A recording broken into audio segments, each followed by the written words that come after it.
Tungod kay fiesta karon diri sa Senior San Roque Purok 4A diri sa Barracks, na ako'y nakita diri nga gabuyok og kanon. Niduol jud ko kay di man ko kabalo muluto og ingon ani ng binuyok ba. So nagtanaw-tanaw ko. Panasad ko sa mga technicalities char.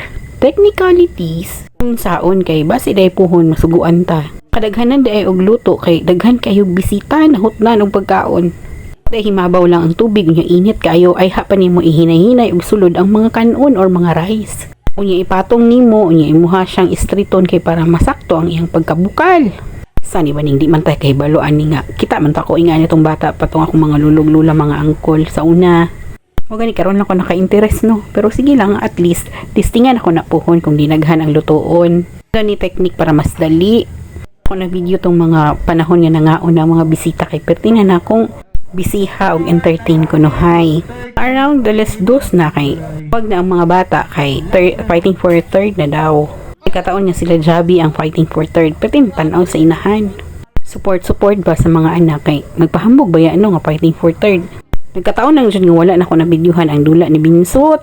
Iyang to ba kay champion siya. Champion ang ilahang team. Uy nga nagyo ko pag malingaw na ko sa akong ginatanaw or sa akong ginakaon di na ako mabidyohan. Ang mga kauban na ni Javi kay siya, tapos si MJ o si Buloy. Nagtuon-tuon pa po din tahon ni si Javi o Dula, pero okay na. Kabalog-balo na po good siya. Proud kaayo ba kay kanang nagapaningkamot din sila nga makadaog. Kung ma-promote po ang ilahang sportsmanship tungod ani. Akong ganahan ingon ani nga mga programa diri sa among lokalidad kay naay ka nang pang look forward ang mga bata ba pag abot sa panahon sa next year pohon na sulod pista na pod mag-ingon ani na pod sila. So lagi sila kuan ka ng pagpaningkamot nga mas paayuhon pa nila ang ilahang skills sa pagdulag basketball kay naman sila gina-look forward next year na pudpuhon. Sila ragod gihapon ni mga silingan ba ang mga kabataan niya. Mag-amigo ragod gihapon ni sila. Dili lang pud siya daog-daog nga kanang pangdaog lang yun nga magdula para modaog. Kanang lingaw pud gid sila. Sayangan nang ko ba kayo, hindi na ako na-videohan si Binsot sa ilang championship match sa katong isa ka team nga. Mao man to kalaban nila dati. O niya pildi sila. So karon nga tuig sila ang ningdaog.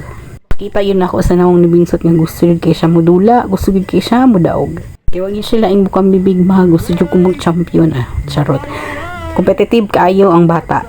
Pila ra may istorya no na humanday ni nga game nadaog sila Javi. O niya sila Binsot ang sunod nga game ningdaog pud sila. Naay giliwatan ang ilang pagka-competitive. Please man lang malipay pud sila silang gihaguan, di ba? Unya na pud sila premyo, ang premyo di ay gihatag pagkagabi ana. Pud sila gamay nga kanang kalingawan, mga pasundayag ug mga kanang socialization sa mga local nga mga tao diri ra pud sa Purok. Pagkahuman sa dula nila Binsot, si Bimar na pud. Third pud sila. Pagkagabi ipagkahuman sa mga games sa mga bata ug sa ilang papa, na nagbanding-banding ang mga pamangkin. Pamangkin na mo. Makatawa lang yun ko niya akong habibi ba kay nag-interpretative dance man hinuon. Ingon ani lang yun siya pero di yun maoy mahubog. Maskin makainom ni maskin hubog na kaayo ganahan ko kay mas sweet mahinuon ni. Yeah, mas dali lang siya pangayuan, lang siya sweet kay sweet siya samot pag mahubog. Mabalaan yun nimo ang karakter sa isa ka tawo inig mahubog na no. Yun ana gyud nakabuotan akong malahab na bells. How kayo ang mga pagumangko na mo? Sige kanta-kanta. Together good gihapon kay tagsa lang man ni. Unya mo ni ang proof nga nung ganahan kong mahubog na siya.